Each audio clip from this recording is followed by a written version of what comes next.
Votre invité à présent dans la grande interview en direct sur Boursorama, c'est Elisabeth Borne, la ministre du Travail. Bonjour. Bonjour. Merci d'être là avec nous en direct sur Boursorama. Et cette interview, je voulais vous faire réagir du président sur TF1 LCI. Ça n'a pas été un carton d'audience, j'ai vu les chiffres, 3 800 000 téléspectateurs. Audience un petit peu décevante, je ne sais pas si ça s'appelle un commentaire.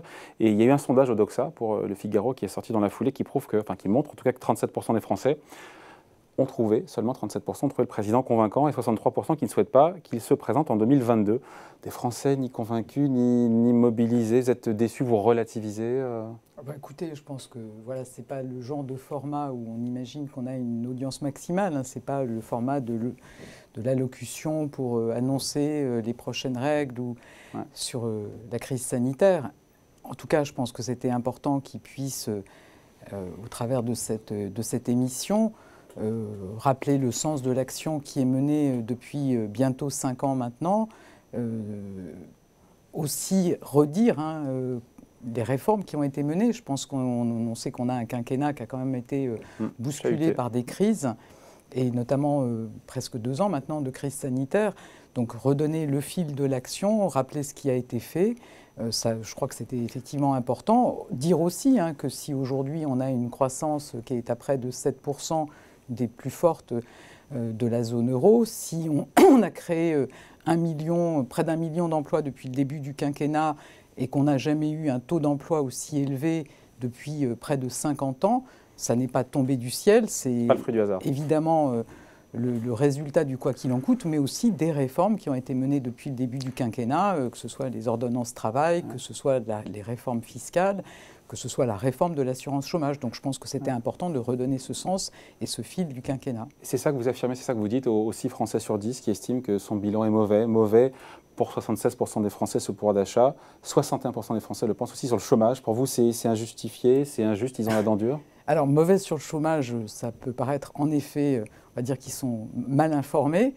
Je rappelle qu'on sort d'une crise qui est la plus grave depuis la crise de 29, que le taux de chômage est revenu à son niveau d'avant-crise, qu'il est même plus bas. En tout cas, l'INSEE nous annonce pour les prochains trimestres un taux de chômage qui nous ramènerait avant… 7, quelque chose, on serait… Voilà, 7,6% sans doute au début de l'année prochaine. Je rappelle qu'après la crise de 2008-2009, le chômage avait augmenté de 25%. Donc, et là, il a baissé. Donc ça montre que l'action, elle a été efficace. Cette action, je rappelle, sur le quoi qu'il en coûte, où on a protégé nos entreprises, on a protégé nos emplois, le plan de relance, et puis aussi toutes les réformes que j'ai évoquées, notamment la réforme de l'assurance chômage. Au prix d'une dette à 116% du PIB, nous rappelle aujourd'hui ce matin à l'INSEE. Oui, mais je crois que c'est vraiment le bon choix. Vous savez, c'est vraiment le bon choix. Et on voit à quel point vouloir resserrer la vis fortement après la crise de 2008-2009, ça avait cassé la croissance, ça s'était traduit par des hausses d'impôts et in fine une augmentation de 25% du chômage. Un petit mot de la réforme des retraites. Il en a parlé, le président, dans cette émission. Il a reconnu que sa réforme des retraites, avec un système universel, était trop anxiogène. C'est le terme qu'il a choisi. S'il devait faire cette réforme lors d'un prochain mandat, il défend un système non plus unique, mais avec 3 régimes, salariés, indépendants et fonctionnaires. Est-ce que vous y êtes, vous aussi, favorable? C'est une idée qui est défendue, je crois, par le patronat. Alors, ce qui est clair, c'est qu'il y a d'abord un premier enjeu qu'il a rappelé aussi, sur l'équilibre du système et plus généralement le financement de notre protection sociale qui fait qu'on va devoir travailler plus longtemps. Mais sans dire jusqu'à quel âge. On sait que Valérie Pécresse nous dit 65 ans. Il dit plus oui, longtemps. Il y aura un débat, je pense, dans les prochains mois sur ce sujet. Donc il faudra travailler plus longtemps. Et ce qu'a porté Emmanuel Macron et ce qu'il porte encore, c'est qu'au-delà de ce recul de l'âge d'ouverture des droits, donc de départ à la retraite, il y a aussi un enjeu sur la lisibilité et sur la justice de ce système, et c'est aussi ce qu'il porte avec la fin des régimes spéciaux notamment, et donc une convergence des règles entre les différents régimes. Donc 3 régimes, ça reste moins ambitieux qu'un régime universel, mais c'est plus cohérent par rapport aux réalités, finalement, au parcours, Je pense qu'on peut effectivement se donner cet objectif de convergence.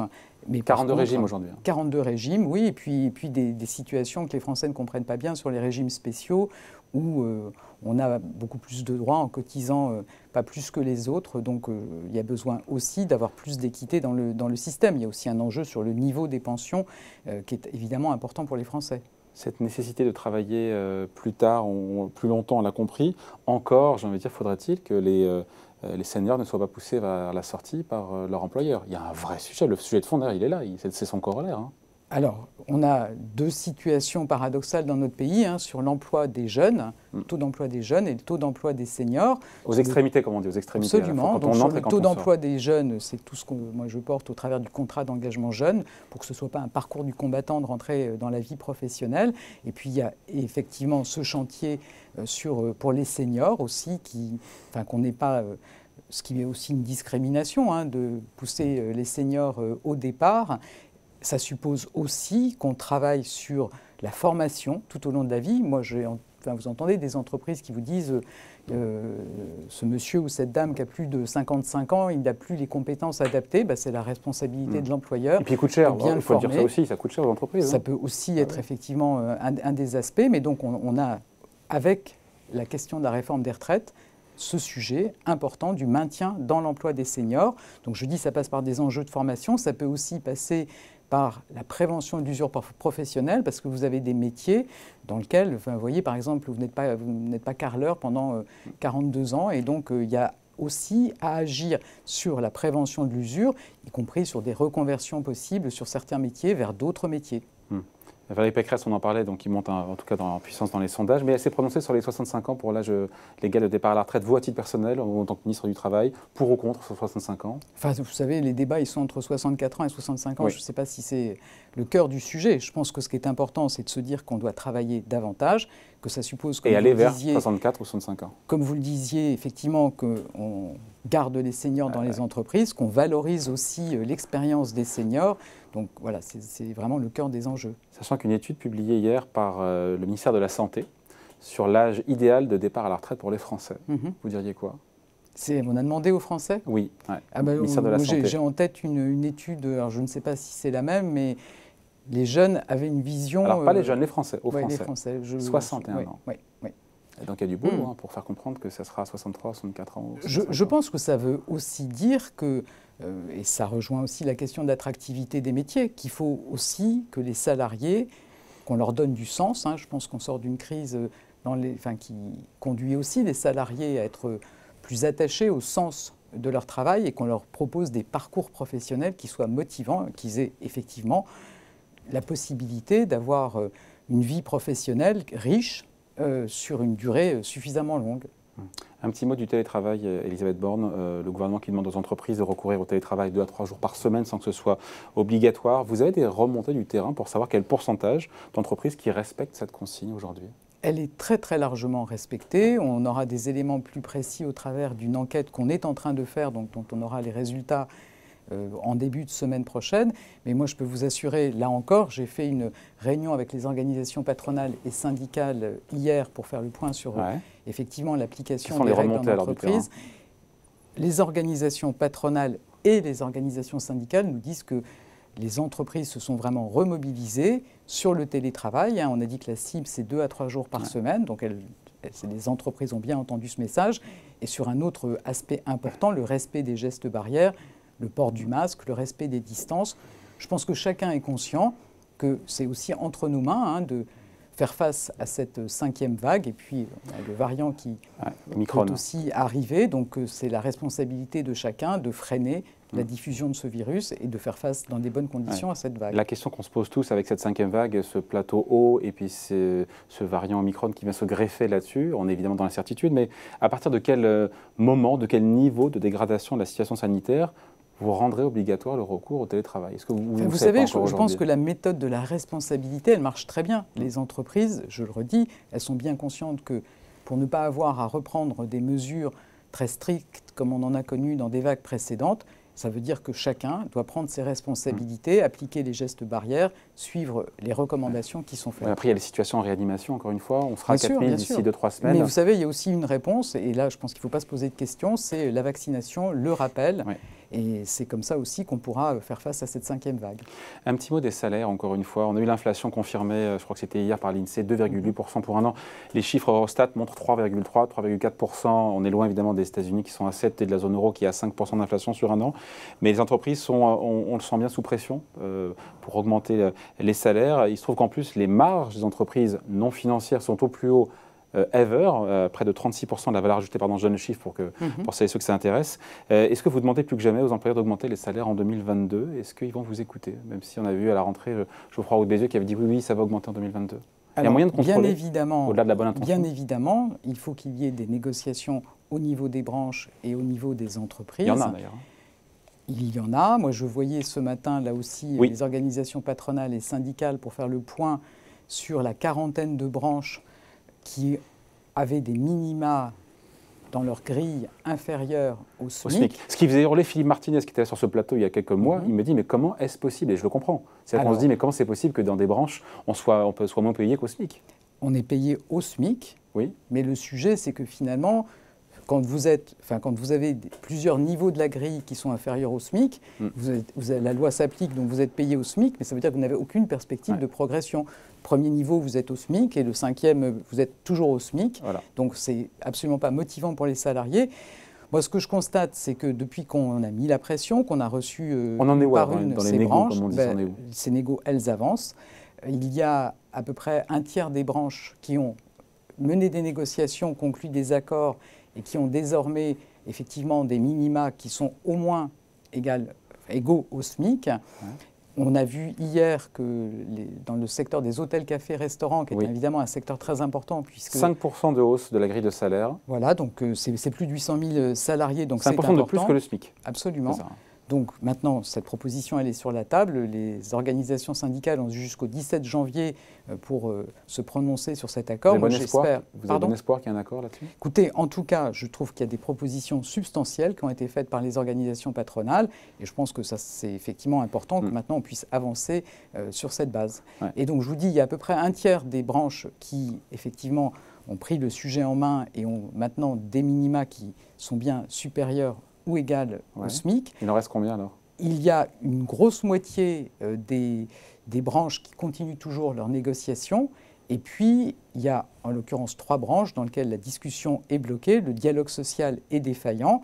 C'est notamment la coiffure, puis des petites branches sur le négoce du bois et sur les grands magasins. Mais en tout cas, sur la coiffure, c'est plus de 100 000 salariés. Il n'y a aucune négociation. Moi, j'appelle vraiment les organisations patronales du secteur à avancer. Vous mettez une deadline, vous mettiez un horizon de temps défini. J'appelle tout le monde à la responsabilité dans ce secteur. Vous savez, ce n'est pas des emplois délocalisables, il n'y a pas une concurrence internationale sur la coiffure. C'est une question d'image aussi pour ce secteur. Je pense qu'il faut absolument que les organisations patronales se saisissent du sujet et fassent des propositions sur les augmentations et la revalorisation de cette grille. Ne soyons pas négatifs, mais si d'aventure nous étions dans une impasse, encore une fois, comment ça se termine quand il n'y a pas d'accord ?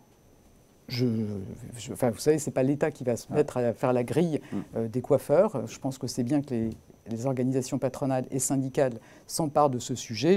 J'attends aussi des organisations au niveau interprofessionnel qu'elles agissent aussi vis-à-vis de leur secteur pour que ça puisse avancer.